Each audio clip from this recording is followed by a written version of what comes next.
This woman, in order to save the world, sealed herself in ice for 100 years because she was carrying the child of the legendary hero, King Kyle, who had once defeated the Demon King.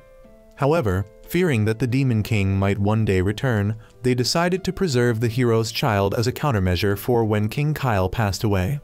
Not long after, that boy grew up. His name was Kaisel, a trainee knight filled with passion and determination to protect everyone. To achieve that, he needed strength. He trained every day with Claus, a fully fledged knight.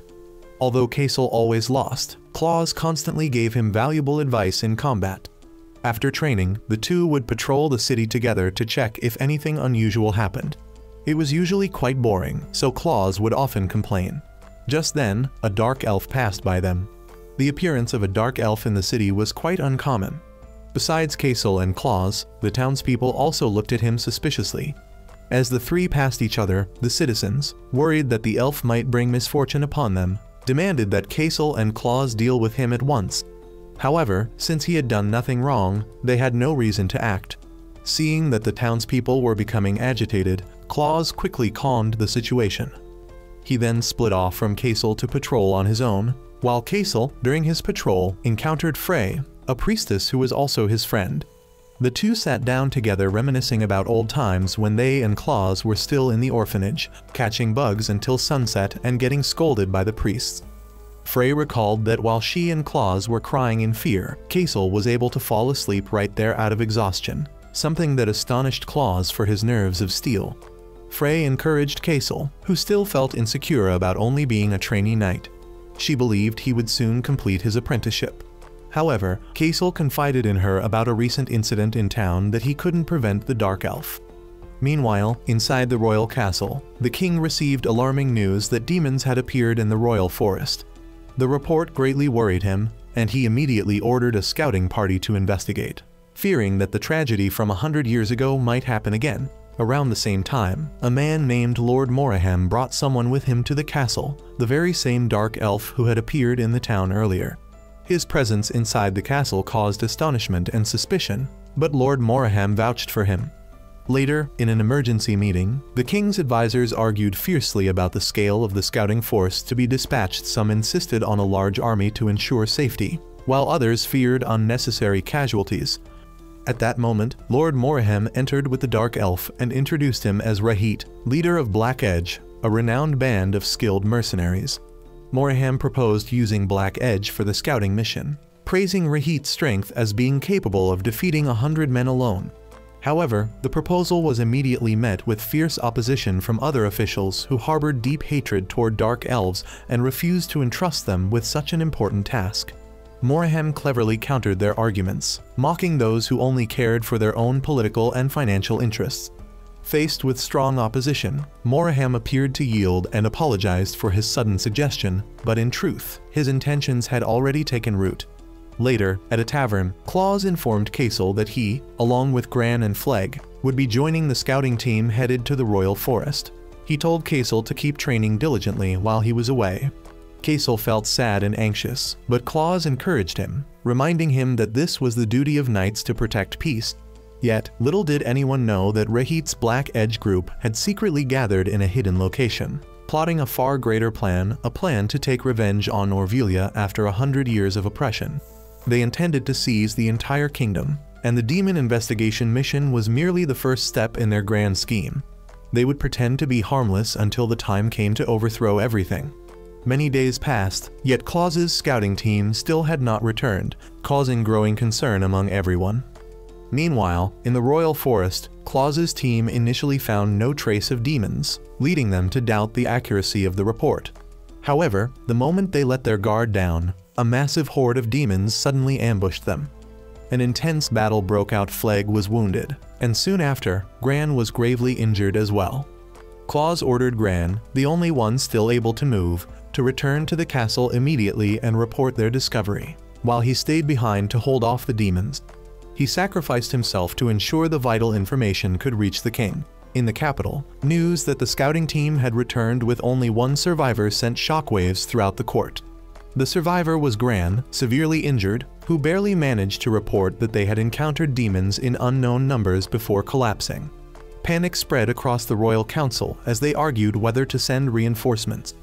At that moment, Lord Moraham once again proposed using Black Edge. He argued that sending more soldiers would only lead to more meaningless deaths, and in such a dire situation, they could not afford to waste time on racial discrimination. Faced with an imminent threat, the opposition gradually lost ground.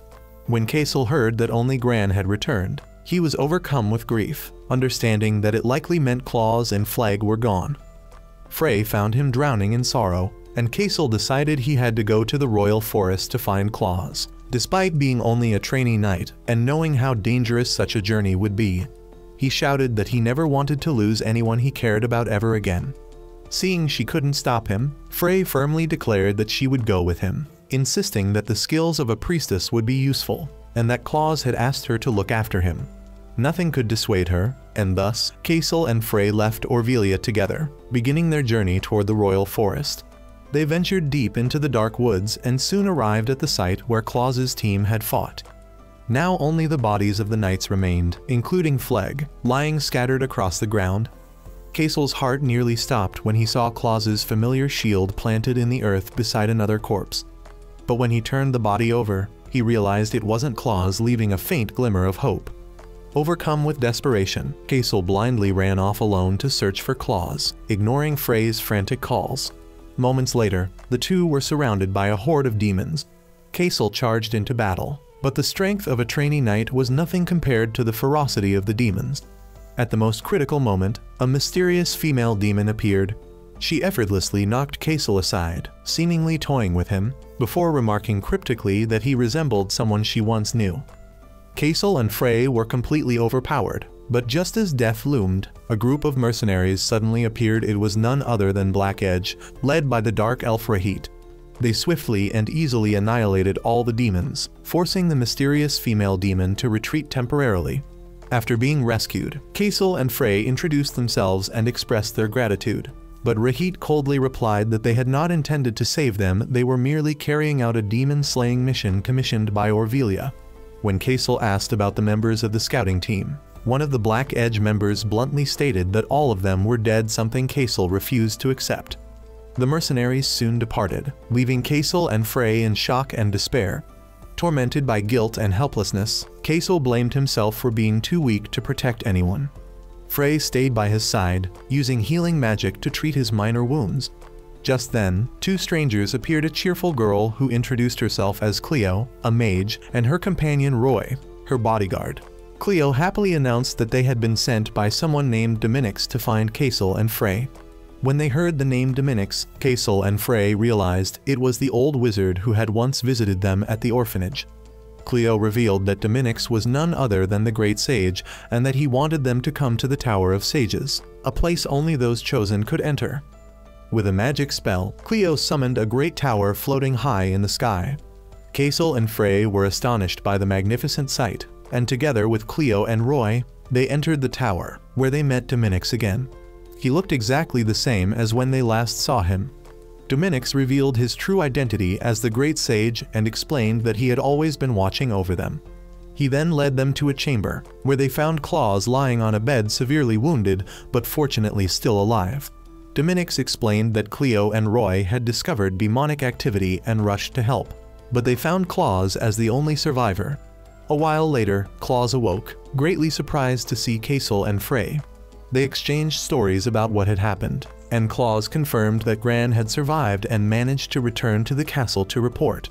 Kaysel then told them about the encounter with a female demon, but Claus insisted that his team had only fought skeletal demons, proving that the female demon was from a different faction. Later, while Claus rested, Cleo and Frey had a private conversation. Cleo shared that she too was an orphan raised by Dominix, and through that, the two quickly bonded and became friends. Afterwards, Frey found Kaysel sitting alone and approached him. He was deep in thought. Kaysel began to recount the tragedy of his life, how his mother had sacrificed herself to protect him from a demon attack long ago. That memory haunted him and drove him to become stronger so that he could protect those he loved. Yet the harsh reality had made him realize how powerless he still was. Meanwhile, in Orvelia, Black Edge had returned and stood before the royal court, bringing with them the severed head of a demon as proof, striking fear into the nobles. Lord El-Moraham seized the opportunity to elevate his status, arguing that to fight against the demons, all races must unite, just as the great King Kyle had done 100 years ago. However, in a private meeting later, Moraham's true nature was revealed. He and Rahit mocked the cowardice of Orvelia's royal council. Moraham confessed his ambition to overthrow the current chancellor and seize power for himself, viewing Black Edge as the perfect tool to carry out his scheme. He promised them wealth and status once the plan succeeded. Back at the Tower of Sages, despite still being injured, Claus expressed his determination to return to Orvelia as soon as possible to continue fighting and avenge his fallen comrades.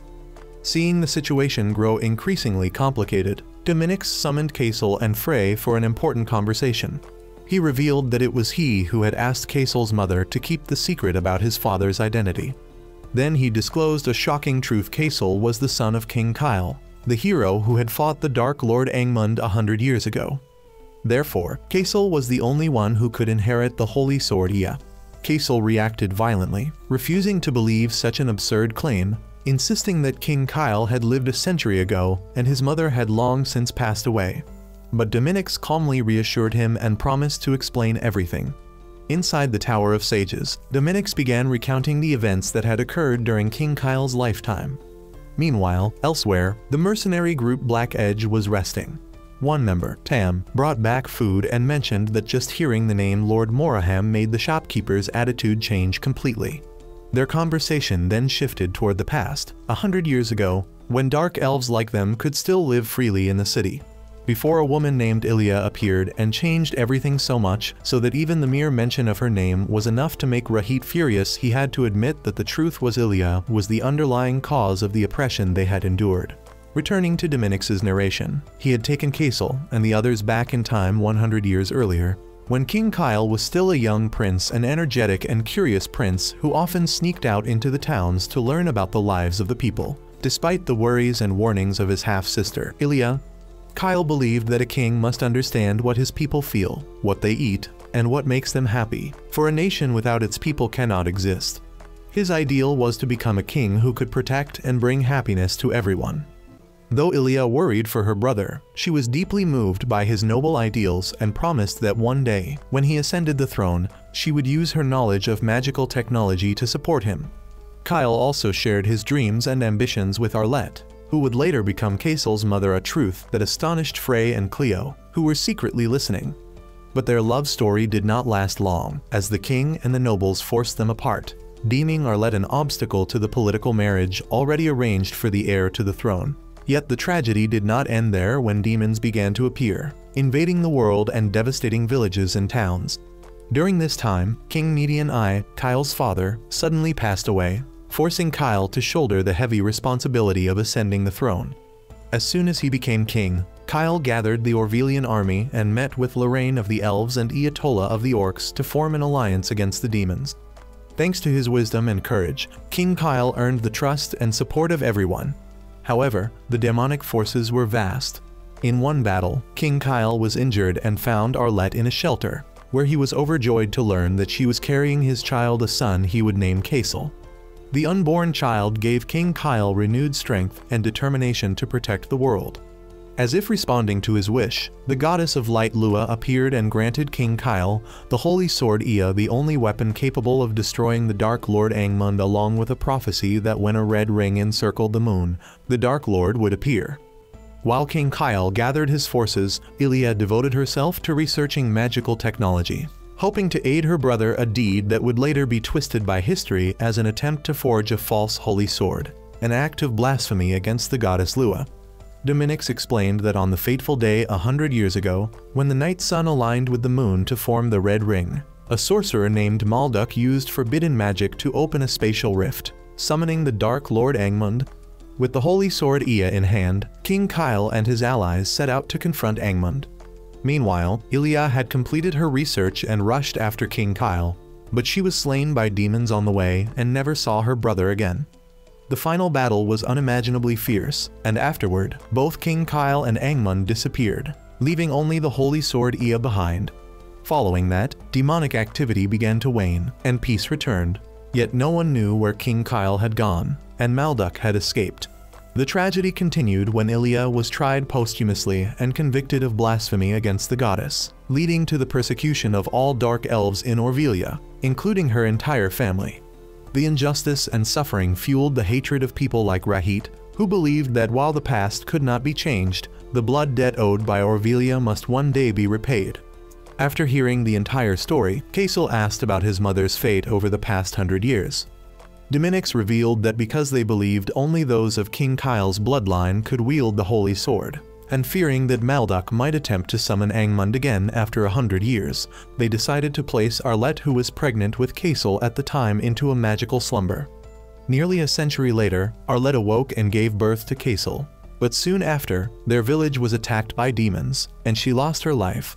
It was Dominix himself who took Kaisel to an orphanage and secretly watched over him all this time. Now, as the night sun was about to align with the moon once more, and the increasing demonic activity signaled the return of the Dark Lord, Kaisel, though still doubtful about his own identity, resolved that he wanted power, he wanted the Holy Sword so he could protect everyone. Thus, he asked Dominix how to obtain it, and Dominix told him that the first step was to break the seal by going to the Illidora forest to meet Lorraine, the great sage of the elves and one of King Kyle's former companions. Since Dominix could not leave the Tower of Sages, he sent Cleo and Roy, who had overheard the entire story, to accompany and support Kaisel and Frey. Cleo was overjoyed, thrilled to finally leave what she considered a boring tower. Kaisel then went to say goodbye to Claus, who, after hearing the entire story, was deeply shocked but supported his friend's decision. He promised to protect Orvelia while they were gone. Finally, with the determination to uncover the truth about himself and gain the power to protect those he loved, Kaisel set out with Frey, Cleo, and Roy, beginning their journey toward Illidora Forest. Before long, they arrived at the forest, where Cleo couldn't hide her disappointment, having expected to visit somewhere more exciting. She also bluntly expressed her skepticism about Kaisel's royal lineage, finding it hard to believe that an ordinary boy like him could be the son of the legendary hero king. However, Frey believed they were being guided by the goddess Lua. As their conversation continued, a horde of demons suddenly appeared. Roy swiftly and skillfully defeated them, but another wave immediately attacked. Just as the situation turned dire, a female elf appeared and effortlessly annihilated all the demons with a single arrow. Kaisel and the others approached to thank her, and the elf introduced herself as Selene, sent by her master, the great sage Lorraine, to guide Kaisel. She told them that her master had been waiting for them, though she coldly clarified that her orders were to guide Kaisel alone. This annoyed Cleo, but they decided to follow nonetheless. Upon entering the forest, the group immediately sensed a hostile atmosphere. The hidden voices of elves whispered all around them, calling humans tainted beings and demanding that they leave at once. Cleo grew angry and wanted to confront them, but Kaisel stopped her, saying that as outsiders, they shouldn't cause trouble, they only needed to reach Master Lorraine quickly. However, as they walked, Selene suddenly vanished, and they soon realized they had wandered into a dead end. It was then that Roy recalled another name for Illidora Forest, the Lost Forest, where elves and treants, the ancient tree people, would often trick and mislead intruders to make them lose their way. Meanwhile, Selene found herself surrounded by treants, who seemed to be protecting her.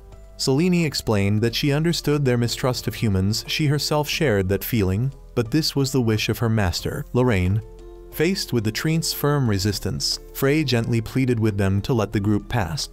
At that moment, an adorable young treant suddenly appeared and signaled for them to follow. Everyone was surprised, but they had no choice but to go along. They soon reunited with Selene, who explained that the young treant was named Necha and warned everyone not to harm it. Since night had fallen, the group decided to set up camp and rest for the night. Kaisel startled everyone when he casually ate a mushroom that looked extremely poisonous, only to comment that it tasted delicious. A special friendship then began to blossom between Kaisel and Necha, whom Cleo nicknamed Chibai, as they played together. Kaisel taught Chibai how to hold a branch like a sword, and as Selene watched, she couldn't help but admit that perhaps Necha saw something in Kaisel that she herself could not. She began to wonder if humans were truly as wicked as she had always believed. Meanwhile, Frey, Cleo, and Roy discussed Kaisel and the Holy Sword. They debated the difference between being chosen by destiny, like King Kyle, and gaining power through one's own effort. They also speculated about the true power of the Holy Sword and the return of the Dark Lord Angmund. Cleo pointed out that both the Holy Sword and Angmund had appeared only once in history, while Roy suggested that perhaps the heroes of 100 years ago had managed to stop the Dark Lord before he could fully enter their world, and thus their mission now was to help Kaisel obtain the sword as soon as possible to prepare for the worst. That night, as everyone slept, a loud noise woke them. They discovered that a massive treant had been taken over by a vile demon and was rampaging violently. Selene realized that a nearby demon had defiled and corrupted the treant, turning it into a puppet. Amid the chaos, the demon seized Chibai. Cleo couldn't use her fire magic for fear of harming the little treant, leaving the group helpless. In a desperate moment as Chibai was about to be crushed, Kaisel tried to save him but was caught by Thorny Vines himself. Just as the monster was about to devour Kaisel, Chibai threw his weapon at the demon, saving Kaisel, but enraged, the creature killed Chibai right before Kaisel's eyes. Witnessing this, Kaisel snapped. He lunged forward and destroyed the demon, but he didn't stop there overcome by rage. He continued to stab the lifeless corpse repeatedly, his fury consuming him, despite Frey and Selene screaming for him to stop. At last, he collapsed from exhaustion. Then, the voice of Master Lorraine echoed around them. She had seen everything and posed a question to Selene whether Kaisel, with such wrathful power, truly deserved to inherit the Holy Sword. The great sage Lorraine appeared, thanking Kaisel and his companions on behalf of the forest for cleansing Elidora of the demon's corruption. She then comforted Kaisel, explaining the cycle of life and that Necha would soon be reborn into a new existence. Kaisel expressed his desire to break the seal on the Holy Sword, but Lorraine hesitated. She explained that once the seal was undone, the immense power of the sword would begin to flow into its air, and she was unsure whether Kaisel was truly worthy of such power, which could destroy both body and soul if used improperly. Yet Kaisel, driven by grief and his resolve to protect his loved ones, pleaded earnestly for the power, uncaring of the risk to himself. Lorraine, however, told them to rest for the night, and that they would continue the next day. When they reached the resting place, Frey asked permission to bury Necha in a spot the little treant had loved, and Selene led them to a clearing where they all bid farewell to their small friend and offered their parting words. Later, in a private conversation with Selene, Lorraine asked her opinion of Kaisel whether he was worthy of the Holy Sword. Selene hesitated, saying she could not answer yet since she had only known him for a short time, and then left. Outside, however, Selene still couldn't stop wondering, was Kaisel truly worthy? At that moment, Selene happened to see Kaisel still blaming himself for his own weakness, for letting anger consume him, for defeating the demon merely by chance, and for wielding a power he could not control, a power he never desired. Then, a miracle occurred. From the place where they had buried Necha, a small sprout began to emerge. It was Necha's rebirth, a sign that life continues and brings hope. This renewed Kaisel's strength and strengthened his resolve to become stronger. The next day, Selene gave Lorraine her answer. Though she had initially hesitated and struggled against her prejudice toward humans, she ultimately admitted that she had seen something different in Kaisel. He was not like the selfish, cruel humans she had known. Though she still worried about the wrath that had overtaken him when he lost Necha, she believed Kaisel had realized that such rage was not the true strength he sought. Therefore, she concluded that Kaisel was worthy of the Holy Sword, and she was certain Necha would have agreed with her. With Selene's support and everyone's faith in him, Kaisel once again stood before Lorraine. Cleo confidently declared that if anything went wrong, her magic would handle Kaisel, and when Lorraine saw their unity, she realized that Kaisel had wonderful friends, just like King Kyle once did companions who stood by his side against the Dark Lord. She also explained to Selene that differences in race were not barriers when they shared the same goal. Then, with everyone's agreement, Lorraine began the ritual. She lifted part of the seal on the Holy Sword, and Kaisel, the true heir, felt a surge of power flow into his body. Although there was no immediate visible change, Lorraine explained that he would soon feel the strength within him. She also revealed that 2 seals still remained, one held by Iatola, leader of the orcs on Mount Ogria, and the other by Pavel in the snowy mountains of Windland. No sooner had the first seal been broken than the demon worm suddenly revived and attacked again. Lorraine explained that some demons could leave behind seeds that allowed them to regenerate. This time, however, Kaisel was completely different. With his newly awakened power, he fought calmly and decisively, ultimately destroying the demon completely, avenging Chibai's death. Before they departed, Lorraine blessed them, saying she believed Kaisel would gain the support of many allies, and that their bonds would lead him to success. Selene admitted she now trusted Kaisel and his companions. Together, the group bid farewell to the Elidora forest and their small friend, Chibai. Meanwhile, in the royal capital, Lord Moraham continued his schemes. Exploiting the cowardice of the royal court, he pushed the Black Edge unit to the front lines, aiming both to secure achievements for Rahit and to weaken the Knight's forces, all serving his ambition to seize power. After leaving the forest, Kaisel's group headed toward their next destination, Mount Ogria. They decided to stop by villages and towns along the way to rest and gather information. During their travels, Cleo teased Kaisel, saying that if things were different, he would be a prince. But Kaisel insisted that he just wanted to be himself, an ordinary Kaisel. However, their journey was once again interrupted when the mysterious demon woman from before appeared. This time, she came alone, without any demons, her only intent being to have some fun. A battle broke out, and when Kaisel attacked, she sensed the power of the holy sword emanating from him. In a moment of pride, Cleo blurted out that Kaisel was the son of King Kyle, a revelation that surprised the demon but didn't frighten her. She called the holy sword Lua's curse and asked Kaisel if he wished to become the goddess's puppet, before vanishing, leaving Kaisel bewildered. In the days that followed, Kaisel's group continued their journey toward Mount Ogria, eventually arriving at a bustling town. At the same time, Cleo couldn't hide her excitement and immediately planned a sightseeing and food-tasting tour, arguing that everyone was tired and needed a break.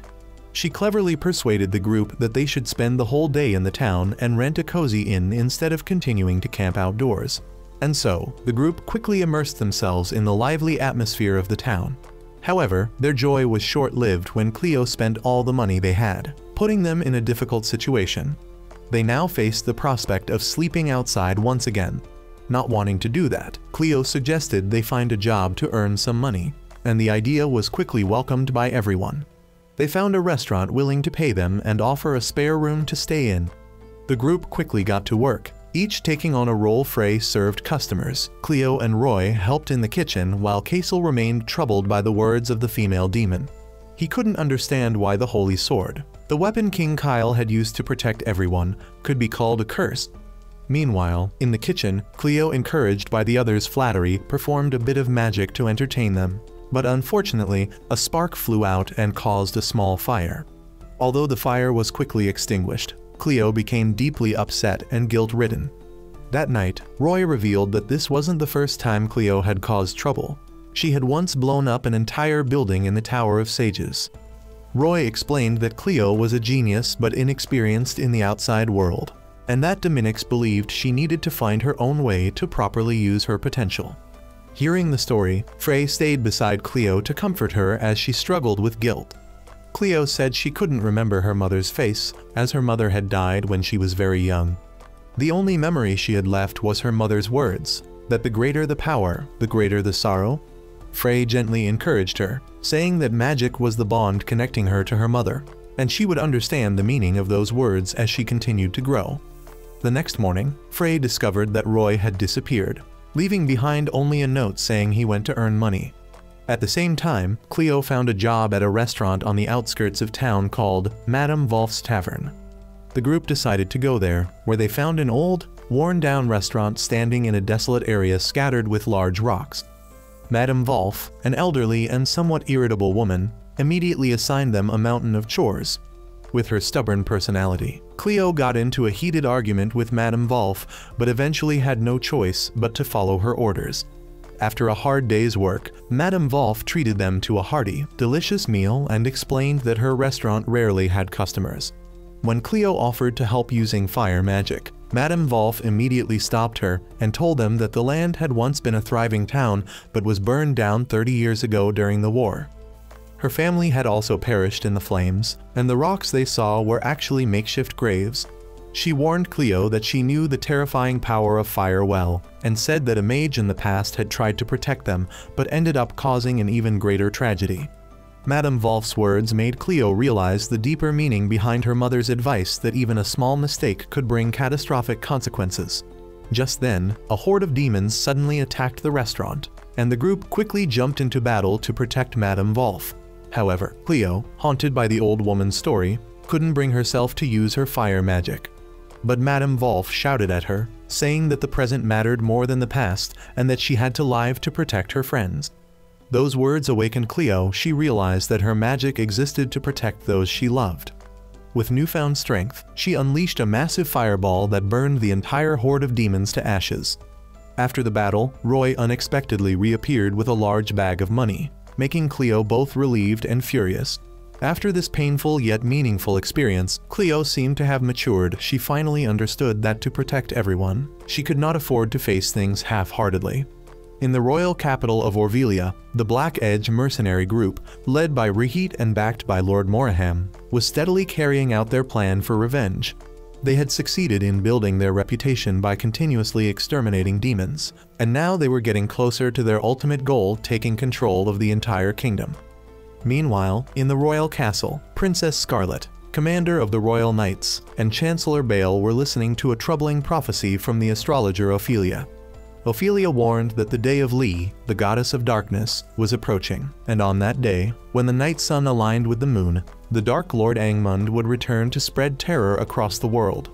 This news heightened their anxiety, as Orvelia no longer had the holy sword Ea. King Kyle was long gone, and the current king was gravely ill. Yet Princess Scarlet declared that the Knights of Orvelia would fight to protect the kingdom. Shortly after, Bale arranged a meeting between Rahit and Princess Scarlet. She expressed her recognition of Black Edge's achievements and made an offer inviting them to join the ranks of the Knights and cooperate in the upcoming campaigns. Although Rahit was scheming in his heart, he quickly accepted the offer. This made the members of Black Edge rejoice, believing it to be a great advancement.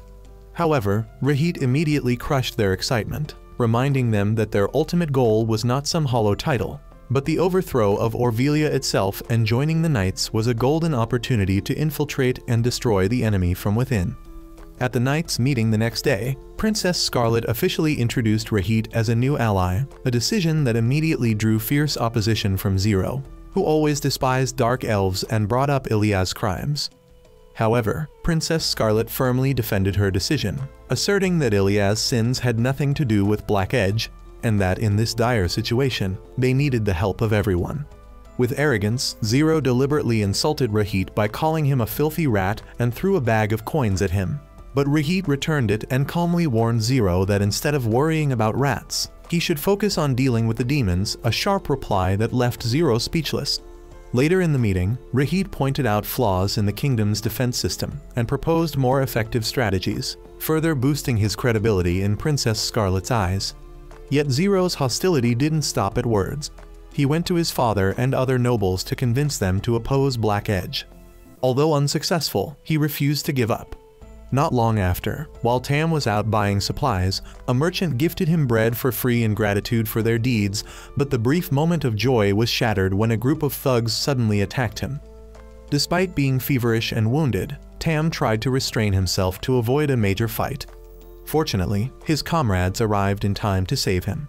Upon returning and treating his injuries, Rahit realized that the attackers were not random, they were connected to Zero. With Lord Moraham's help, Rahit investigated and found evidence of Zero's involvement. He confronted Zero alone, standing in front of his carriage with a murderous glare. Facing Rahit's fury, Zero was forced to admit his guilt and was only spared when his terrified father begged for mercy. Rahit warned them never to lay a hand on his comrades again. After this incident, the relationship between Black Edge and the royal court became increasingly complicated.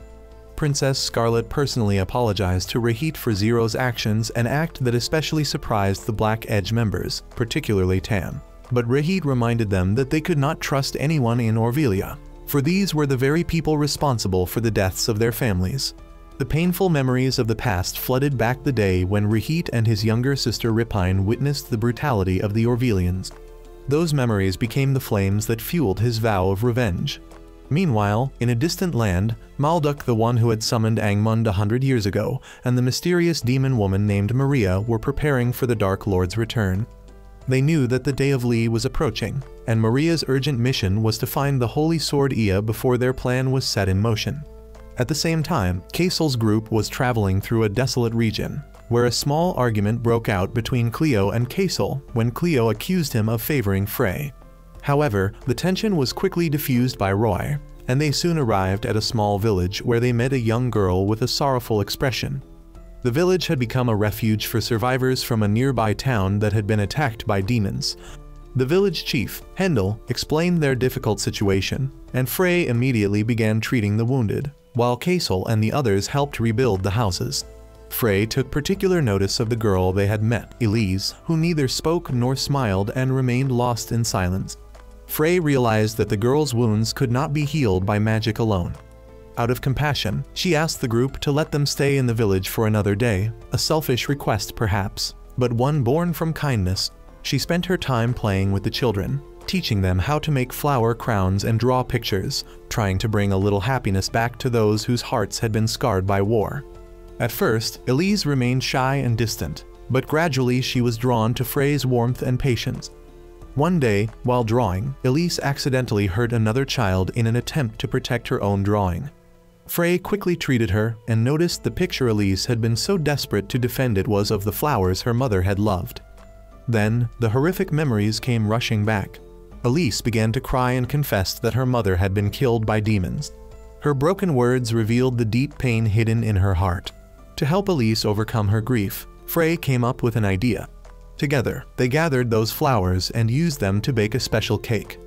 The sweet aroma filled the air, drawing everyone in, and when they tasted it, the villagers were delighted and surprised. Frey gently encouraged Elise to bake another cake herself for everyone, and for the first time in a long while, a bright smile bloomed on Elise's face. Witnessing the miraculous change, the village chief invited Frey to stay, a proposal that made everyone, especially Cleo, uneasy. But they trusted that Frey would never abandon them. On the day of their departure, Elise, terrified of being separated from Frey, tricked her into entering a storage shed and locked the door, begging her to stay forever. When Frey went missing, Kaisel and the others began searching. Kaisel found Elise and, with his gentle nature, persuaded her to reveal where Frey was locked up. Inside the shed, though trapped, Frey did not get angry. She understood that Elise's actions came from loneliness and fear. At that very moment, a giant demon suddenly attacked Kaisel and Elise. Frey, trapped inside, could only watch helplessly as Kaisel fought. Determined to protect them, she used all her strength to break through the wooden wall and unleashed her magic just in time to shield Kaisel from a fatal blow. The battle ended when Kaisel finally defeated the demon. Elise, after being saved, ran to embrace Frey, apologizing tearfully for what she had done. Frey gently forgave her. Before leaving, Frey promised Elise that she would grow into a strong person and bake even more delicious cakes, and that they would meet again one day, a promise that filled the girl's heart with hope and joy. As they continued their journey, Cleo and Roy resumed their ongoing bet over cookies, and this time, Cleo had to admit defeat. Continuing their journey, Kaisel's group arrived at a deserted town, a place that had once been attacked by demons. They immediately felt a strange and unsettling atmosphere, and Roy's suspicions were confirmed when a man who appeared to be a villager suddenly transformed into an undead and attacked them. Roy swiftly struck it down, but soon after, the entire town seemed to come alive, with hordes of undead rushing out from all directions. The group had no choice but to flee, and they were fortunate to find shelter in a house lit by lanterns. The man inside, named Johann, explained that those undead were once the villagers themselves. After being attacked and killed by demons, they had returned as corpses possessed by dark power, endlessly attacking the remaining survivors. Johann was the only one left, having barricaded himself in his home to survive. However, when Frey mentioned Elise, the young girl they had met at the refugee village, Johann was deeply moved and confirmed that Elise was his daughter. Though overjoyed to know she was still alive, Johann stubbornly refused to leave the town to find her, a decision that confused everyone and especially angered Cleo. That night, while everyone rested, Roy explained further about the undead. They were corpses controlled by demonic energy, without souls or memories, and there was no way to save them. The cruel truth broke Frey's heart. Later that night, Kaisel overheard Johann speaking softly in the basement. Curious, he looked down and was horrified to see an undead chained to the wall. It was Lisa, Johann's wife and Elise's mother. Kaisel and Roy confronted Johann after discovering the truth, and in despair, Johann confessed that after the demon attack, Lisa had returned as an undead. Unable to accept her death, he had kept her imprisoned, caring for her as if she might recover one day. Roy bluntly told Johan that Lisa was dead and that no undead could ever be cured. But Johan remained blinded by grief, insisting that she was merely ill and that he couldn't abandon her. Hearing Johan's torment, Kassel remembered his own pain of losing his mother and shouted, trying to wake Johan from his delusion. He told him that Elise, his living daughter, needed him now, and that he still had a chance to protect her, unlike Kassel, who had forever lost his own chance. Kassel's words pierced Johan's heart, and he finally began to realize that clinging to false hope was making him abandon the only family he had left. Johan went down to the basement alone and tried to remind Lisa of their past with the hairpin she had worn on their wedding day. But the undead only responded with mindless fury.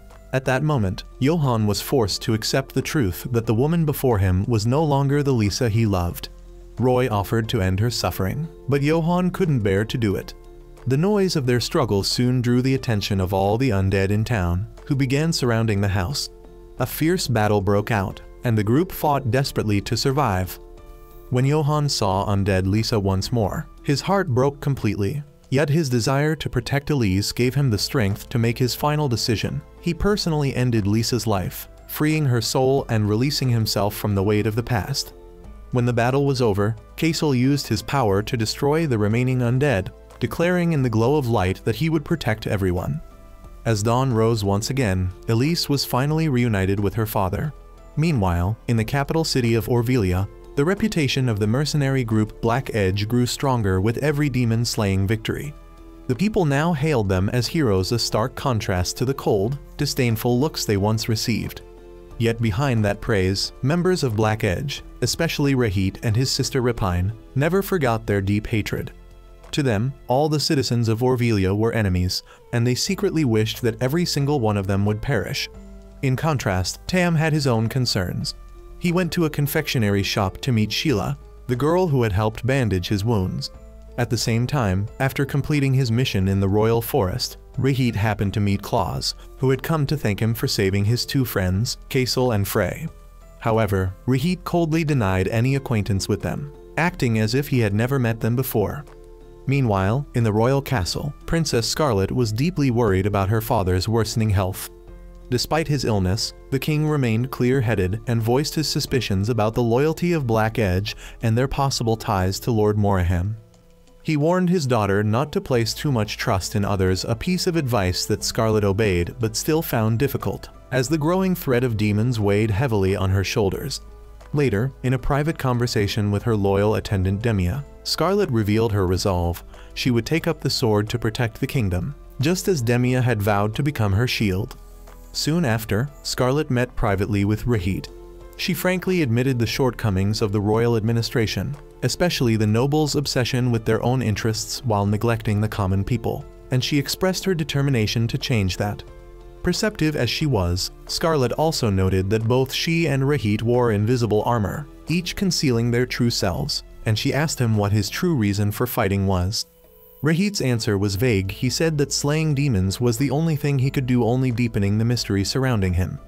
Elsewhere in town, Tam met Sheila again. He returned her handkerchief and invited her out for a meal as a gesture of gratitude.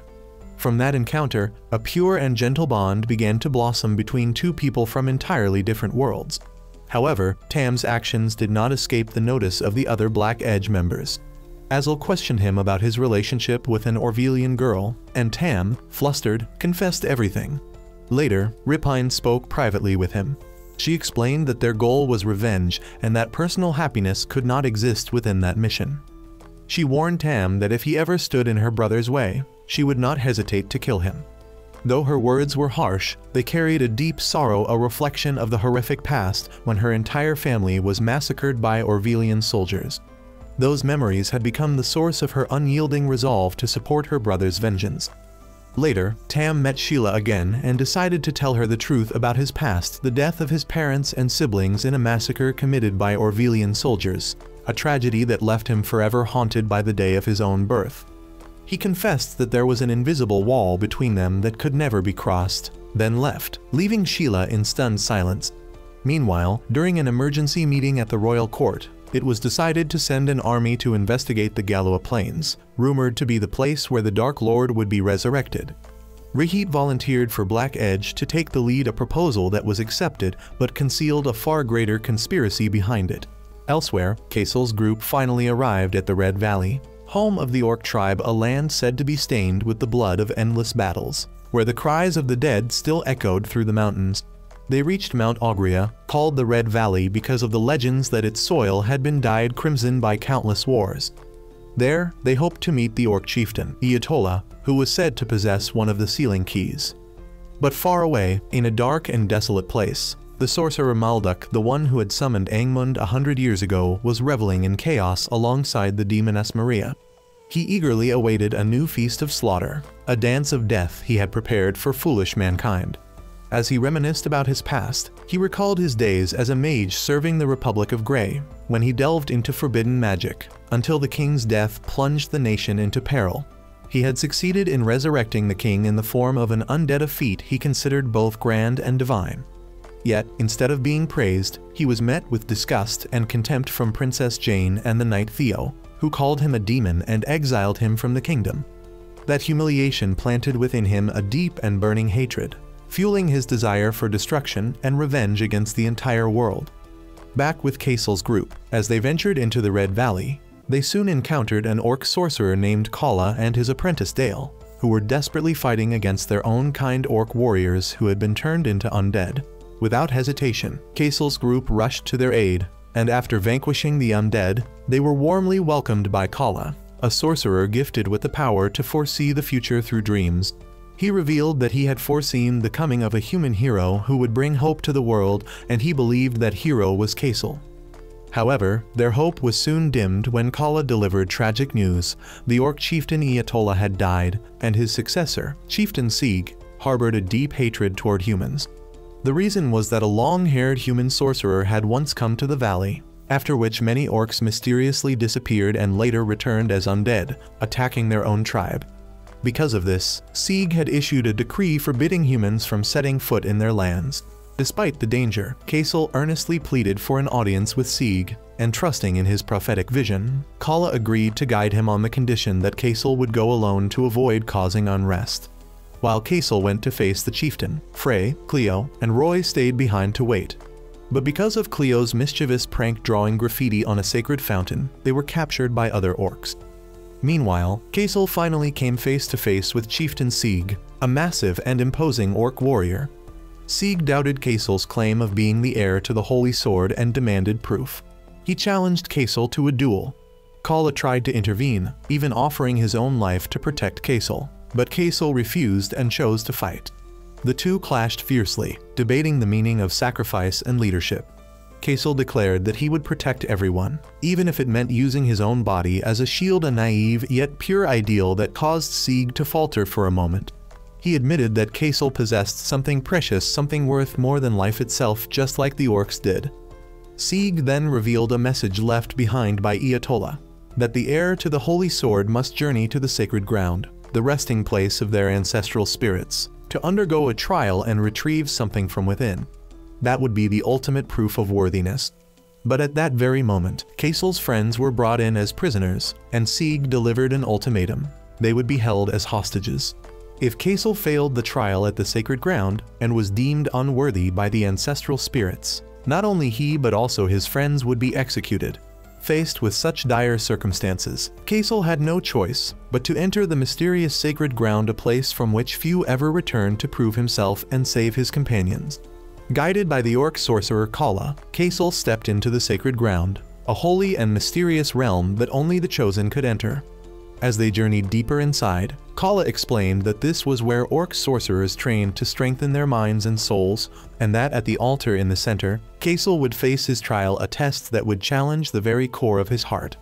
Meanwhile, imprisoned as hostages, Frey, Cleo, and Roy remained calm. They observed that the orcs seemed to be a peace-loving people when not provoked, and their conversations soon turned to the trial Kaisel was undertaking. Roy expressed his belief that since Kaisel was the true heir, the outcome was already destined, though he couldn't help but wonder what would happen if someone else entered the trial instead. However, their discussion was abruptly interrupted when Cleo's teasing of the orc guards caused trouble, prompting the guards to transfer all three of them to another location.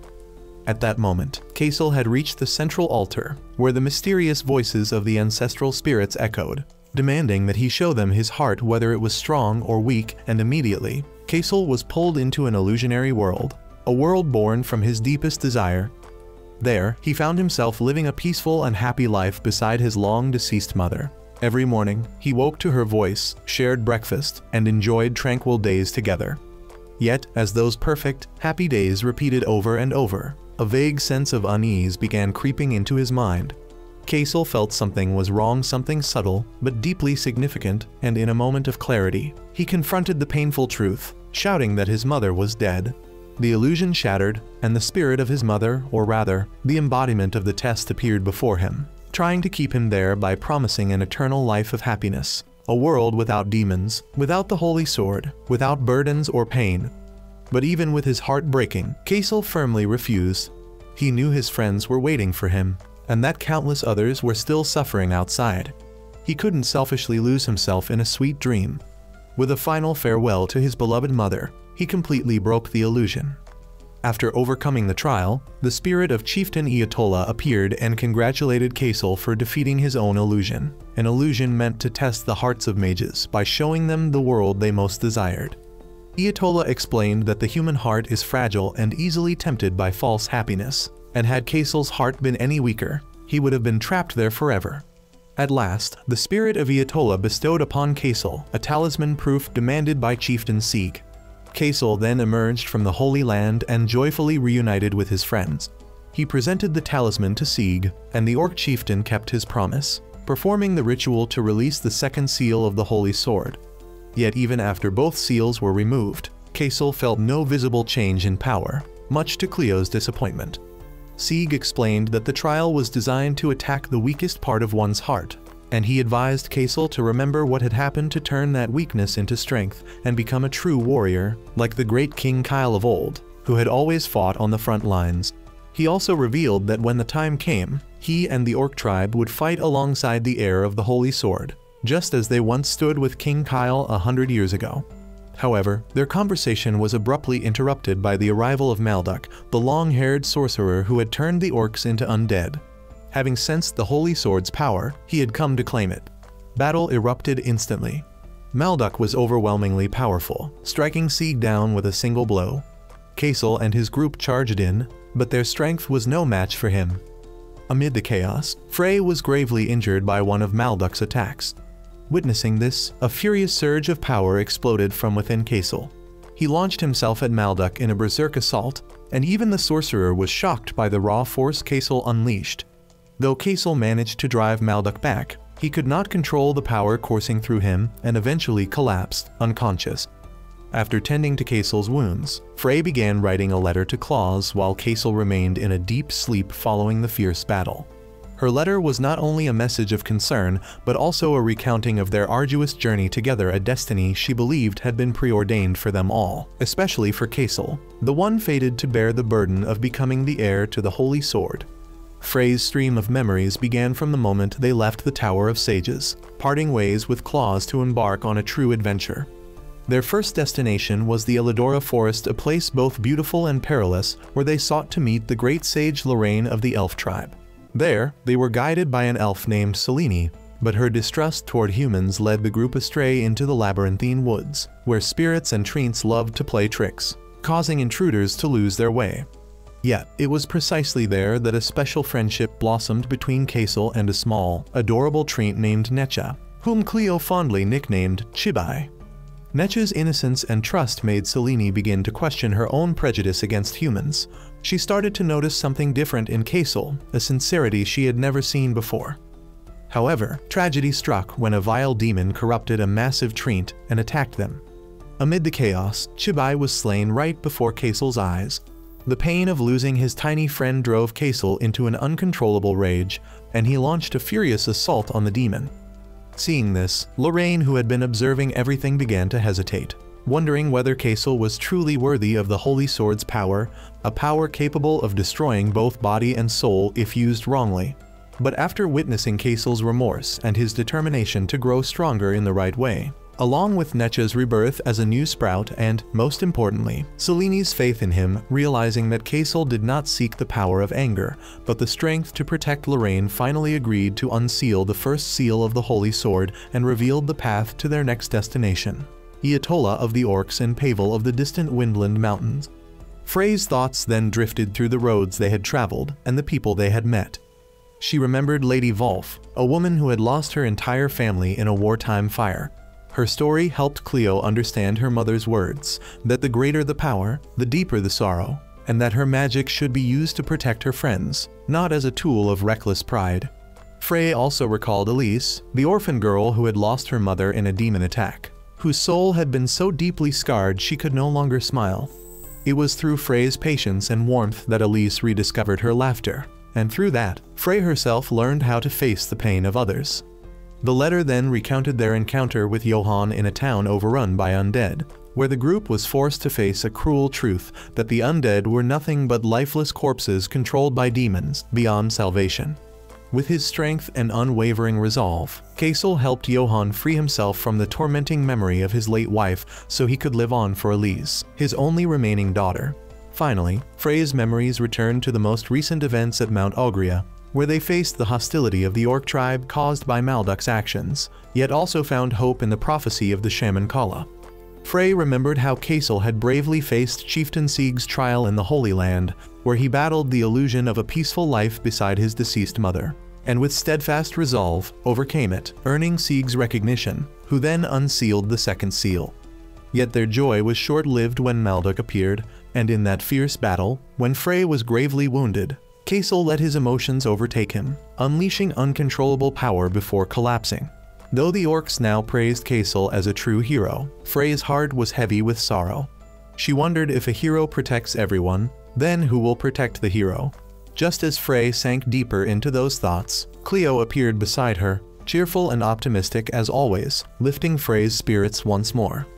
She said that it was precisely because Kaisel carried such a heavy burden that they had to stay by his side to support him, and Cleo's faith in Kaisel, in their friends, and in the future filled Frey with renewed strength.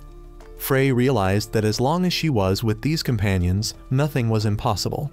With newfound belief and hope, she ended her letter, promising Claus that she would never give up, and that they would continue their journey together until the day they met again. Little did anyone know that while Kaisel was still fast asleep and his friends were rekindling the flame of hope, in the capital city of Orvelia, preparations for a grand expedition to the Galua Plains were taking place in great haste. At the center of attention stood none other than the mercenary group Black Edge, who had shed their reputation as outcasts to become heroes in the eyes of the people, especially children, who welcomed them warmly. It was a change Rahit cynically remarked would make their wine taste better, yet deep down, he and his comrades never forgot their ultimate goal to secure absolute status so that no one could ever look down on them again. Later, at the royal castle, the Black Edge group had an official audience with Princess Scarlet, the supreme commander of the knights. The meeting began with some chaos as Azel acted disrespectfully and overly casual, but Scarlet handled the situation gracefully, maintaining composure and greeting them with poise. She declared that among the knights, she was not a princess but a commander, and that she would personally join them on this expedition. Afterward, Demia presented the details of the mission. Their target was the ruins of the Grey Republic on the Galua Plains, the very place where the Dark Lord Angmund had appeared 100 years ago. Black Edge would serve as the vanguard. However, the arrogance of the Black Edge members worried Demia and the other knights, as they showed no intention of cooperating, wishing only to claim glory for themselves. To resolve the tension and prove her own capability, Scarlet issued a challenge. She asked Azel to spar with her in front of Claus. The duel commenced. At first, Azel was dismissive and held back, but Scarlet swiftly demonstrated her skill. She effortlessly dodged his attacks and countered with precise, decisive strikes, forcing him onto the defensive. When he finally tried to strike seriously, Scarlet shattered his sword with her own, ending the fight in spectacular fashion. Through this, she proved her strength and earned Black Edge's respect, affirming that this was the quickest way to gain their trust. Meanwhile, elsewhere, Lord Moraham was executing his own scheme. He convened a meeting of other nobles, including the timid and fearful Lord Schmidt, to announce his plan. He proposed that once Black Edge returned triumphant from the expedition, Rehit would be granted the title of honorary noble. The proposal was immediately met with objections, but Morahem skillfully swayed them with promises of wealth and land, along with the prospect of having Black Edge as their loyal protectors. He even revealed his greater ambition to seize power from the Prime Minister while Scarlet was away, allowing this alliance of nobles to control the kingdom as they pleased. At the same time, in the royal castle, Prime Minister Bale was trying to dissuade Princess Scarlet from personally joining the expedition, but she firmly refused. She insisted that they could not sit idly by waiting for something they did not possess, the Holy Sword, and that they must take it upon themselves to defend the kingdom. Later, in a conversation with Claus, who would remain behind to protect the capital, she heard about Kaisel, a trainee knight who had embarked on his own journey to slay demons. The story intrigued Scarlet, and she expressed her wish to meet the young knight someday. Soon after, the grand expedition officially began, with the people cheering as Black Edge departed in glory, and in that crowd, Sheila silently watched Tam, giving him a look full of worry. Meanwhile, Malduk and Maria were also talking after his encounter with Kaisel. Malduk had sensed the power of the Holy Sword, yet he couldn't understand how an ordinary human could possess it, and he began to doubt Maria's honesty. As night fell and the entire army made camp, Rehit gathered his members together, reminding them that their mission was only to investigate, though everyone understood that this was their chance to achieve glory, to return as heroes, and to carry out their plan to seize control of the kingdom. Meanwhile, Princess Scarlet had a brief conversation with Ripine. She felt a sense of kinship between the two of them, but Ripine coldly brushed it off, asserting that someone like Scarlet could never truly understand them. Eventually, they arrived at the Galua Plains, a barren, lifeless wasteland where not even an animal could be found. At first, the atmosphere was strangely calm, boring even, and the members of Black Edge began to joke around. But as they ventured deeper, a mysterious magic circle suddenly appeared beneath Tam's feet before he could react. He was instantly killed. The gruesome death of their comrade threw the entire Black Edge group into despair and rage. They screamed helplessly, convinced that a demon lurking nearby was the one responsible. Soon after, the demon appeared none other than Malduk himself. Princess Scarlet and Demia, who were standing guard, immediately felt an ominous chill. Scarlet couldn't shake off the unease left by her short yet cryptic conversation with Ripine, whose words still echoed in her mind. But that terrifying stillness was shattered when Malduk appeared out of nowhere. As the battle with the Dark Sorcerer was about to begin, Azel, consumed by pain and fury over Tam's death, charged forward to attack, but Malduk only smiled wickedly. Then, to everyone's horror, Tam, whom they believed to be dead, suddenly stood up, blocked Azel's strike, and killed him. Yet this was no miraculous resurrection. Malduk had turned Tam into an undead puppet, a soulless and merciless weapon under his control. Laughing cruelly, he commanded Tam to attack his own comrades, forcing them to face an unbearable choice. In the end, to free Tam from Malduk's control and protect the others, Ripine was forced to personally end her friend's life once again. The pain upon pain ignited the fury of Black Edge, and a bloody battle erupted between them and Malduk. However, with just a wave of his hand, he wiped out nearly the entire group. They fought desperately, recklessly, driven only by vengeance. Rehit and his sister managed to coordinate just enough to stab him once in the heart, but it only enraged him further. Malduk unleashed his power, blasting the siblings back. At that moment, Maria appeared. She noticed something strangely familiar about the pendant around Rehit's neck. To stop Malduk from killing the two siblings, Maria intervened, and just as the princess's army arrived, they were forced to retreat. Meanwhile, after nearly half a month of unconsciousness, Kaisel finally awoke. Surrounding him were his friends and the kind-hearted orcs who had taken them in. Frey had been constantly by his side, caring for him, her face full of worry, as were everyone else's. Yet the first thing Kaisel thought of upon waking was to continue his journey, for he knew Malduk had escaped, and the return of the Dark Lord was drawing near. Roy and Cleo tried to stop him, explaining that he had lost control of his power and fallen into a berserk state during the battle with Malduk. However, contrary to their concern, Dale praised that power as a miracle from the goddess Lua, a strength capable of obliterating evil and proof that Kaisel was a true hero. This stark difference in perception left Kaisel even more confused. Afterward, in a private conversation with Kala, Kasil expressed his fear. He was afraid that the power he had accidentally unleashed could harm the very people he wanted to protect. Kala listened quietly before giving his advice from the perspective of an orc. He said that the orcs valued both strength and spirit. A weapon could only be used properly when the one wielding it possessed a steady heart. He believed that Kasil had lost control because his heart could not manage the immense power of the holy sword. And to overcome that, Kala advised Kasil to hold firm to his ideals, to use that power not out of hatred, but to protect others. That night, unable to sleep, Kasil and Frey talked under the night sky. Kasil admitted that, although he couldn't remember clearly, he felt that anger and hatred had consumed him, a feeling entirely different from the fury he felt when he lost Chibai. This time, he had completely lost himself. He realized that simply pursuing strength wasn't enough. If he allowed his own heart to defeat him, he would never be able to wield the holy sword properly. It was Frey's sincere encouragement, her faith in his resolve, that helped Kasil regain his confidence.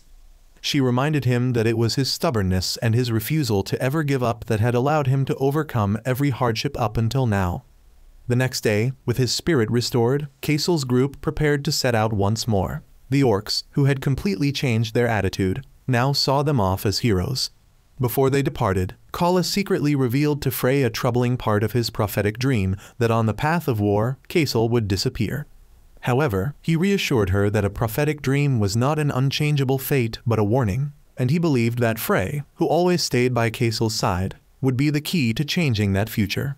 Continuing their journey toward the snowy Windland Mountains, Kasil's group passed through a small village, where an unexpected yet fateful encounter occurred.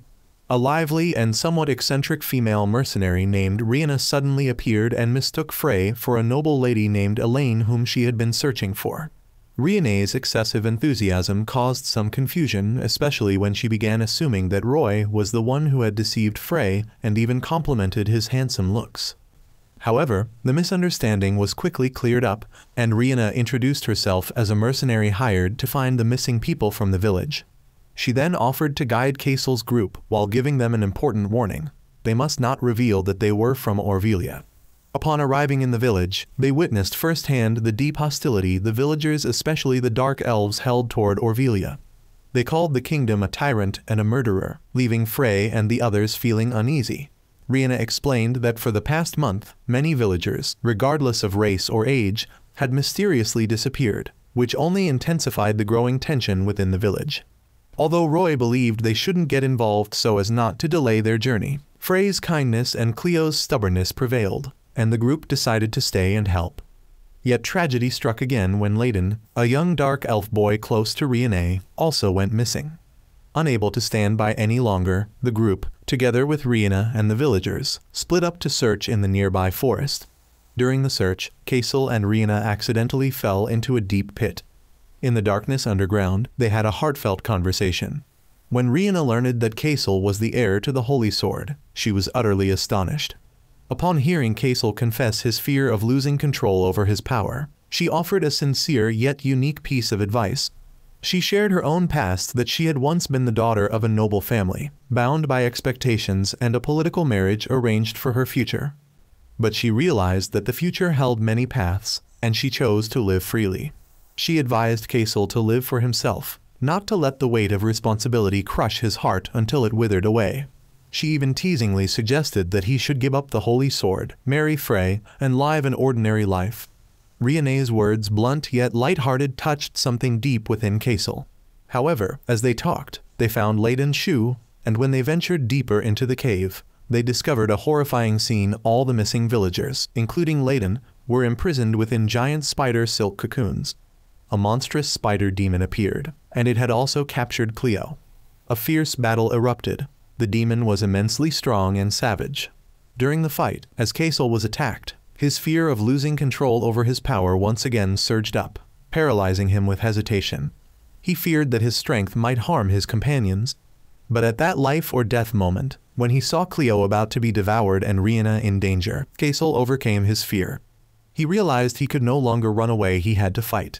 With newfound determination, he unleashed all his strength to destroy the demon and rescued everyone.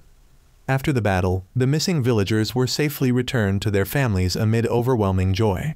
Rihanna thanked Kaisel and admitted that his way of life had its own worth. As they prepared to depart, she couldn't resist teasing Kaisel one last time, leaving behind a light-hearted, unforgettable memory in their journey. Though brief, that encounter taught Kaisel many things: that there is more than one way to live, and that facing one's fears is the first step toward becoming stronger. After the bloody battle at Galua Plains, the Orvelia Knights fortunately found refuge in Elise's village, a brief moment of peace amidst the storm. Princess Scarlet and Demia were welcomed by the village mayor, and they expressed their gratitude for giving them shelter and allowing Rahit to be treated. The mayor replied that they were happy to help, partly because a young knight from Orvelia named Kaisel had once saved their village. This revelation surprised Scarlet. She realized he was the very friend Claus had mentioned, and she was glad to know there were other allies out there fighting against the demons. Meanwhile, in the capital, news of the Black Edge group's annihilation spread like wildfire, sowing panic and fear among the populace. People began to doubt the kingdom's strength, and a dark, oppressive atmosphere enveloped the city. Back in the village, despite being cared for with great effort, Rahit remained in a deep coma, which deeply worried Scarlet and the other knights. They knew only he held crucial information about the type of demon they had faced. Though Scarlet was eager to return to Orvelia to prepare for war, she decided to stay until Rahit awoke, as she could no longer allow anyone to die in vain. During her days in the village, Scarlet found a small measure of peace playing with the children. She had a conversation with Johann, who spoke of the hardships they had endured and the incredible resilience of the children. His words strengthened Scarlet's resolve, reaffirming her determination to protect everyone. Finally, after many days, Rahit regained consciousness, but what awaited him was not relief, but a brutal truth. Scarlet had to tell him that he was the only survivor. All his comrades, his friends, his brothers had perished. The overwhelming shock shattered him completely. In anguish and despair, he ran outside, demanding to know why he alone had survived. Scarlet found him as he was drowning in grief, and she tried to comfort him, but Rahit's pain and hatred erupted violently. He revealed the entire truth: that Black Edge was a group formed by people whose families had been massacred by Orvelia, and that their purpose in coming here was not to cooperate, but to take revenge, to overthrow the kingdom that had brought them so much suffering. This revelation stunned Scarlet. She realized how blind she had been. She thought she understood her knights and her people, but in truth, she had known nothing of the pain they carried. Shame and guilt consumed her. She felt she had failed as a commander. However, instead of drowning in sorrow, Scarlet found comfort in Elise, the little girl who brought her a flower cake. Through that simple gesture, Scarlet realized that kindness and resilience still existed, even in the darkest times. Meanwhile, in a desolate forest, Rahit had run off in despair, seeking death, but was saved by a mysterious woman, Maria, the demoness who had appeared several times before Kaisel's group. She healed Rahit's wounds and then revealed a shocking truth. The pendant he wore belonged to Eliao, a woman accused of blasphemy against the goddess Lua 100 years ago. Maria claimed to have been Elia's close friend and explained that history had been distorted. Elia had not created the fake holy sword to oppose the goddess, but to save her younger brother, King Kyle. Maria then showed Rahit a new path, a way to fulfill his vengeance by going to the Tower of Wisdom, where Elia's research lab and the fake holy sword still remained. Fueled by a new sense of purpose and vengeance, Rahit decided to follow the path Maria had laid before him. Meanwhile, Kaisel's group, now filled with excitement, headed toward the snowy peaks of Windland Mountain, where they hoped to meet Pavel, the legendary hero who held the final key to unsealing the holy sword. Cleo was especially thrilled to meet such a great sorcerer, and everyone eagerly anticipated the moment the holy sword would be fully awakened. However, while crossing a remote area on their journey, an undead suddenly appeared.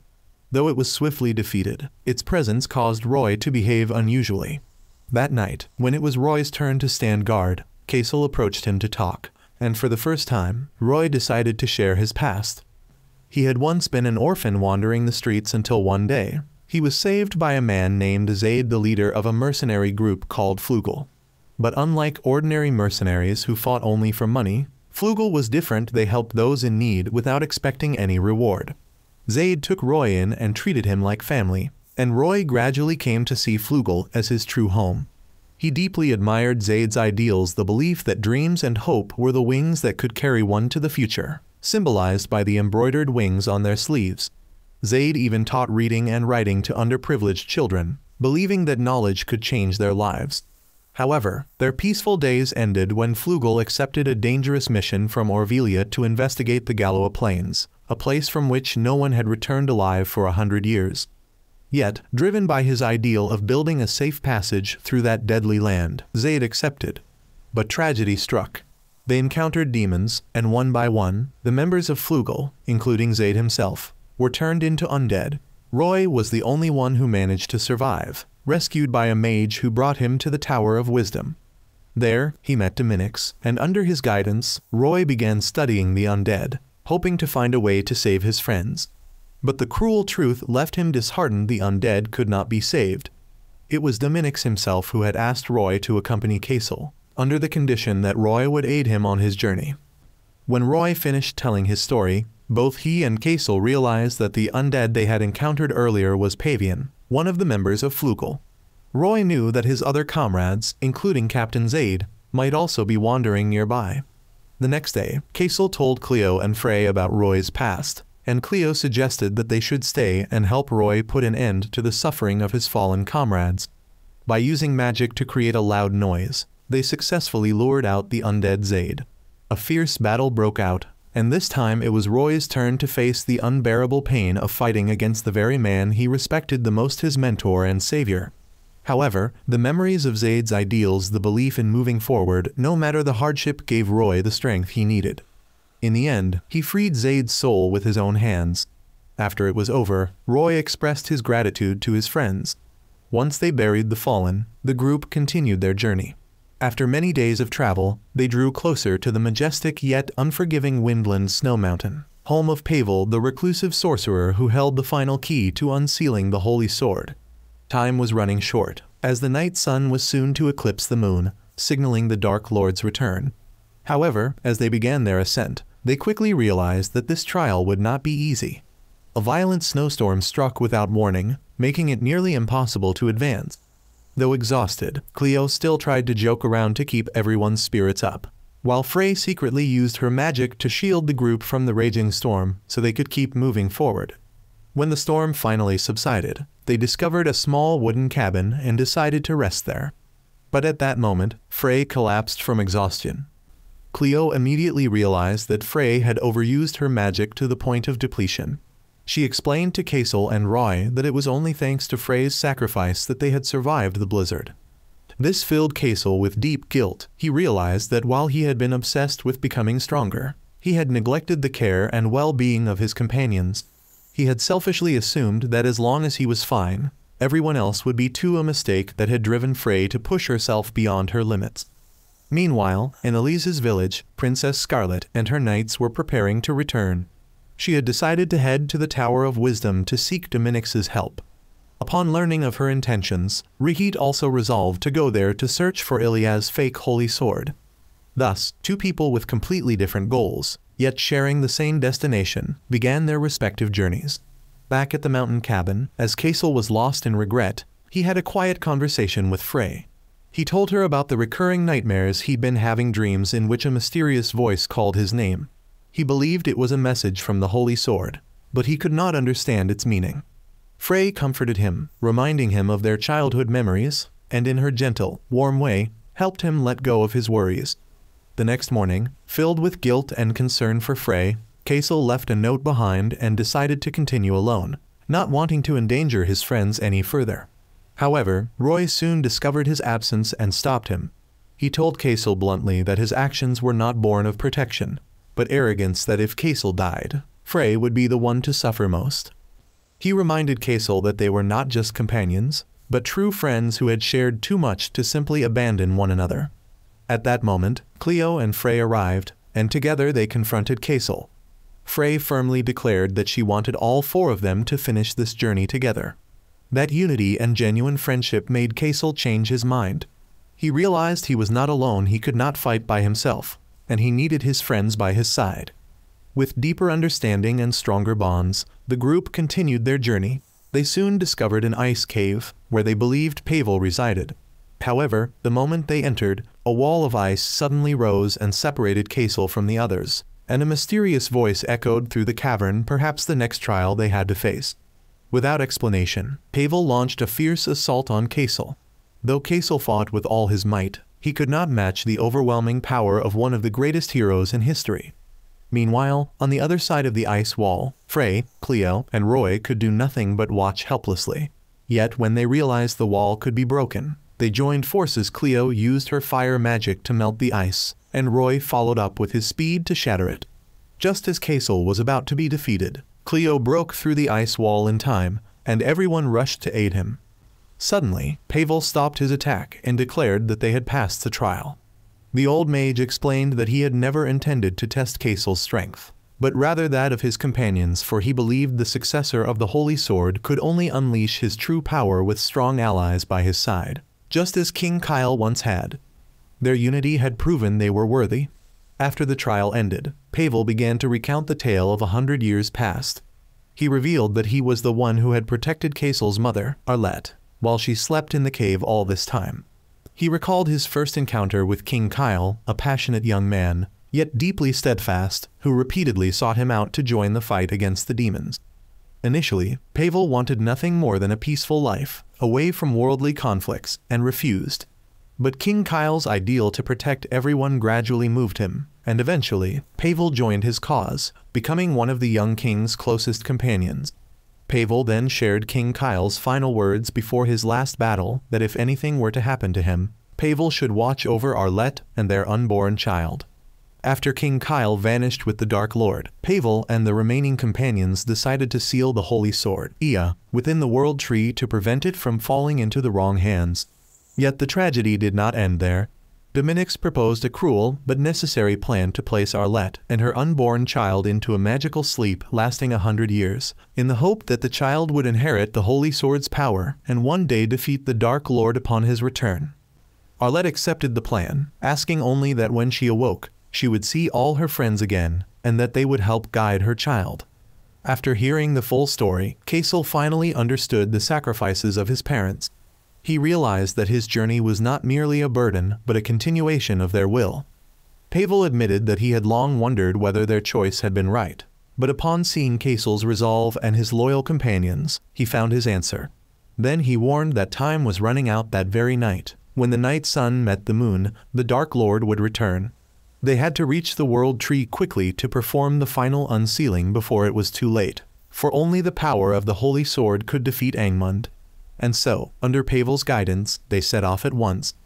The group began their journey toward the World Tree, a sacred place protected by the power of the goddess Lua, and one of the pillars that supported the world itself.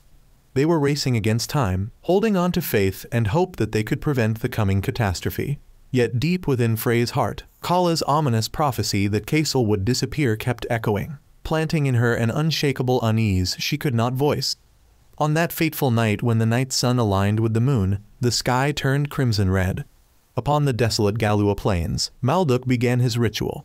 A massive spatial rift tore open, and from within stepped a familiar figure, King Kyle, the legendary hero who had vanished 100 years ago. However, joy and astonishment quickly turned into sheer terror when Malduk bowed his head to welcome King Kyle as the Dark Lord Angmund. It seemed that during his century of imprisonment in another dimension, King Kyle had been corrupted by dark power. Now he had returned, not as a savior, but as a destroyer. Meanwhile, elsewhere, Princess Scarlet and Rahit had finally reached the Tower of the Sage. They were greeted by Dominix, the great sage, who confirmed his grim premonition that the Dark Lord had indeed returned. Scarlet earnestly begged Dominix to tell her how to defeat Angmund. At the same time, Rahit, holding Ilia's pendant in his hand, demanded to know the truth. Dominix led Rahit to Ilia's old research chamber, where he found her journal. Through its pages, a truth buried for a century was finally revealed. Ilia had never intended to create a false holy sword to defy the goddess Lua. Her true purpose had been to craft a magical set of armor to protect her younger brother, Kyle, from Angmund's dark power. She had foreseen the Dark Lord's return through a mysterious figure, and had devoted herself to her research, working tirelessly day and night. The journal also revealed that after King Kyle's disappearance, the ensuing power struggle led to Ilia's false accusation and condemnation. Political conspirators had exploited the incident to eradicate her family, sparking a brutal purge against the Dark Elves. The truth shattered Rahit completely.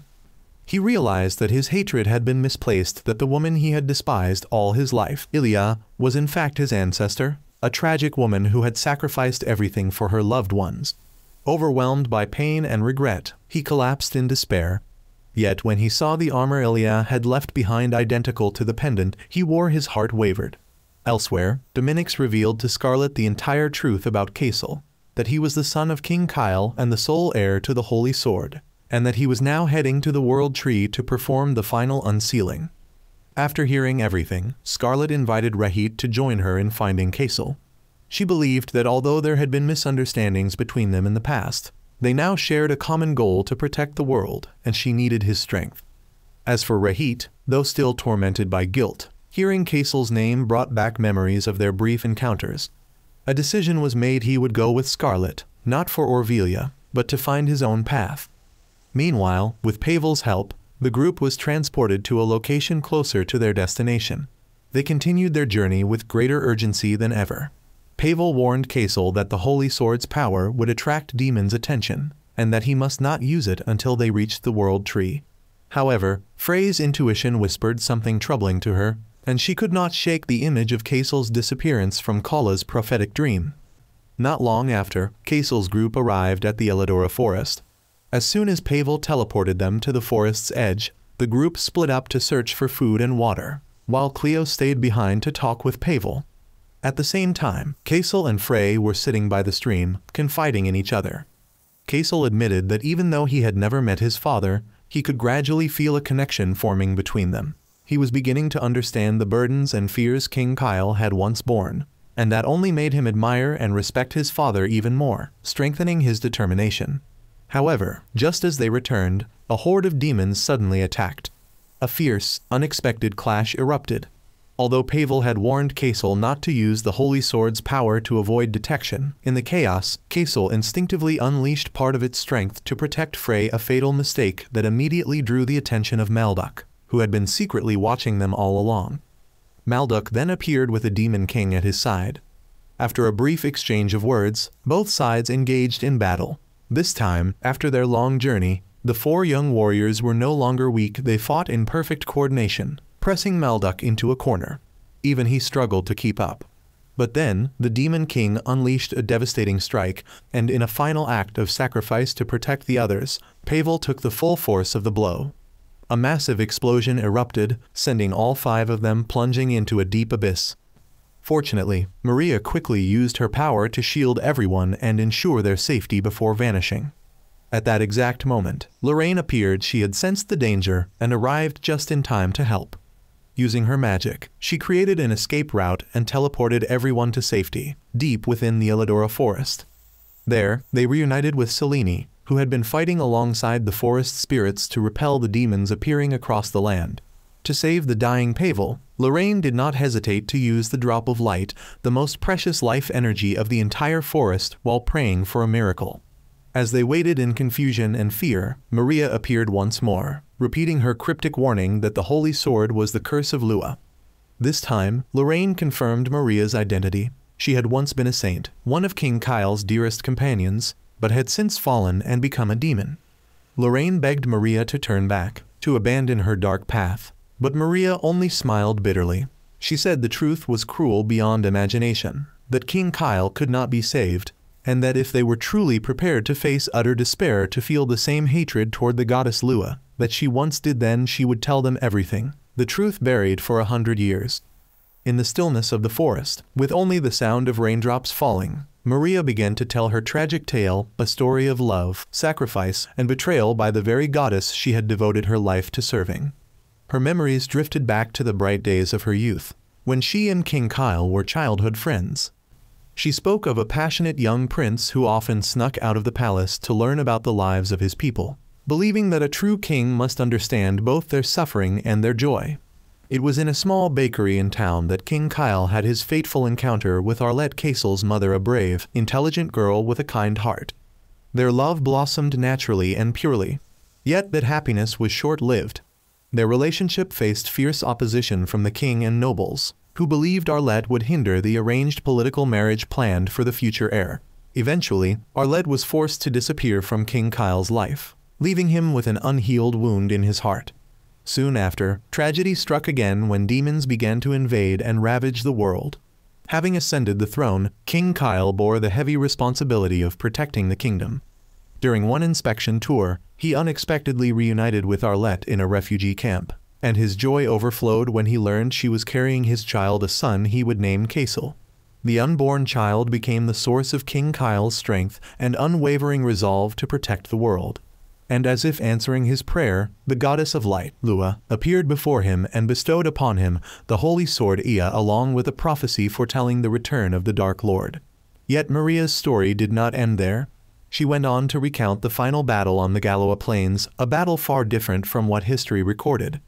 She spoke of the moment when King Kyle, holding the holy sword in his hand, stepped alone into the dark barrier to confront Angmund, and of the heroic sacrifice of Ilia, his sister, who had tried to bring him the enchanted armor she had crafted to protect him, but never reached him again. Then came the most horrifying moment. Maria had witnessed with her own eyes the man she loved more than her own life, King Kyle, failed to destroy Angmund. Instead, he was consumed by the dark power itself, his soul and body overtaken, turning him into the new vessel of the Dark Lord. Right after that, the holy sword Ea lost its light, and King Kyle was swallowed into a spatial rift, vanishing forever, leaving Maria in utter shock and despair. She fell to her knees and prayed desperately, begging the goddess Lua, the deity she had devoted her entire life to return King Kyle to her. But her pleas were met with nothing but terrifying silence, no answer, no hope, no divine mercy. And it was in that moment of complete hopelessness, when she felt betrayed by her very faith, that the goddess of darkness, Li, appeared and offered her a new path, a new hope, though one that demanded the price of her own soul. Maria's tale ended with the rain falling softly through the forest, leaving behind a heavy silence and a deep sense of dread in everyone's hearts. They now had to face the cruel truth that Kaisel must confront and fight his own father. Yet, amid the despair, it was Kaisel who stood up. Though his heart was breaking, he declared he would not give up. He would reclaim the holy sword and save his father from Angmund's control. That unshakable resolve, supported by his companions, rekindled a faint light of hope. At that very moment, good news arrived. Pavel had regained consciousness. Though still gravely weak, he used the last of his strength to perform the ritual to complete the final unsealing of the holy sword Ea. Now that the holy sword was fully restored, and with Selene joining their ranks, the group set out once more toward the World Tree, not only to face the Dark Lord, but also to rescue the soul of King Kyle. Meanwhile, Princess Scarlet sat down to write a letter to her loyal minister, Chancellor Bale. In it, she reflected on the chain of tragic events that had unfolded, from the merciless annihilation of the Black Edge mercenaries on the Galoa Plains, to the unbearable anguish of Rahit as he discovered that his life, and the lives of his comrades, had been built upon a misplaced hatred, that Ilia, the woman they had despised for so long, was in truth their ancestor, a pitiful woman who had sacrificed everything for her loved ones. This cruel revelation, together with Rahit's bitter confession about the oppression and suffering the Dark Elves had endured at the hands of Orvelia, forced Scarlet to confront her own kingdom. She realized she had been blind to the injustice and pain festering within the very nation she had sworn to protect. Shame and remorse overwhelmed her, compelling her to make a change. Scarlet's letter revealed her crucial decision to set aside her personal grudges and join Rahit in traveling to the Tower of Sages to seek Dominic's aid. It was there that she learned an even more shocking truth. The holy sword Ea still existed, sealed within the World Tree, and most importantly, its sole heir was Kaisel, a trainee knight once mentioned by Claus, the one who bore the bloodline of King Kyle. Therefore, with a renewed hope and a new purpose, Scarlet decided to head to the World Tree to aid Kaisel, believing that this was the only path that could defeat the Dark Lord and bring true peace to Orvelia. Meanwhile, elsewhere, after a long night, as the group rested in preparation for their final journey to the World Tree, Cleo, Frey, and Selene shared a quiet conversation. They reminisced about their past adventures, strengthening their bond and trust in one another. Frey and Cleo recounted the trials they had faced, from navigating the labyrinth forest to battling the undead in Mount Ogria, and their encounter with Riane. Though those tales were filled with hardship, they only highlighted how much Kaisel had grown. Selene admitted that Kaisel had become far more reliable than when they first met and expressed her belief that the power of friendship and the unwavering support of his companions had forged in him a stronger heart, a heart worthy of inheriting the Holy Sword. Yet amid the cheerful stories, a sense of unease still lingered in Frey's heart. The haunting vision of Kaisel's disappearance from Kala the Prophet's dream continued to torment her. Though Selene tried to reassure her that hesitation in battle was the only real danger, Frey could not shake off her anxiety. She silently vowed to do everything in her power to protect Kaisel, no matter the cost. At the same time, Claus and Demia, having received the latest reports, quickly set out as well. They understood that this was no longer a battle for a few, it was a battle for all humanity. Along the way, Claus explained to Demia his reasons for keeping Kaisel's lineage a secret, that he had wanted to respect Kaisel's wish to discover the truth for himself and choose his own path. Demia, in turn, shared her own conviction to become the princess's shield and protect her until her last breath. Though brief, their conversations deepened their mutual resolve and unity. Meanwhile, back at the camp, as Kaisel's group rested before their final journey to the World Tree, Kaisel and Frey shared a heartfelt conversation. Though Frey still carried the heavy burden of Kala's prophecy, hearing Kaisel reaffirm that it was the strength of friendship that helped him grow and gain a stronger heart rekindled her confidence. She silently promised herself once more that she would do whatever it took to protect Kaisel and change the cruel fate foretold by prophecy. At that same time, at the sacred and majestic World Tree, Rahit and Scarlet had arrived first. Burning with rage toward Malduk, Rahit did not hesitate to draw the holy sword Ea from its seal, believing its power could help him exact his vengeance. But the moment he pulled the sword free, a surge of dark energy erupted from nowhere, and at that instant, Malduk appeared. Mocking Rahit's foolishness, he revealed that it had all been a trap, declaring that the holy sword was not a weapon just anyone could wield. Battle erupted immediately. Though Scarlet rushed to aid him, both were quickly overwhelmed by Malduk's dark sorcery. Yet, fueled by the fire of vengeance and empowered by the newly drawn sword, Rahit engaged Malduk in a fierce, evenly matched duel. He fought not for glory but to avenge his fallen comrades. Finally, with one decisive strike, and with the princess's timely support, Rahit unleashed a powerful attack fueled by all his fury, decapitating Malduk and ending the life of the wicked sorcerer. However, their victory was short-lived, for the true enemy soon revealed himself. The Dark Lord Angmund appeared to reclaim the holy sword. He effortlessly defeated both Rahit and Scarlet, and just as he was about to deliver the final blow, salvation arrived once again. Claus and Demia appeared just in time to intercept Angmund's attack. And soon after, Kaisel's group also arrived. A fateful confrontation, a battle that could no longer be avoided between father and son, was about to begin at the sacred World Tree, the place that would decide the fate of the entire world. The battle began with Kaisel facing King Kyle, who was now completely consumed by the dark power, unable to recognize his own son. Wielding the holy sword Ea, he attacked mercilessly. Kaisel fought back while crying out his father's name, desperately reminding him of memories of his mother, but all he received in return was emptiness and increasingly violent strikes. In that desperate moment, everyone rushed in without hesitation to fight together, coordinating their attacks to create an opening to seize the holy sword. They believed that if Kaisel could reclaim it, they might be able to turn the tide. However, when Kaisel finally succeeded in taking back the holy sword, King Kyle did not weaken. On the contrary, he became even stronger.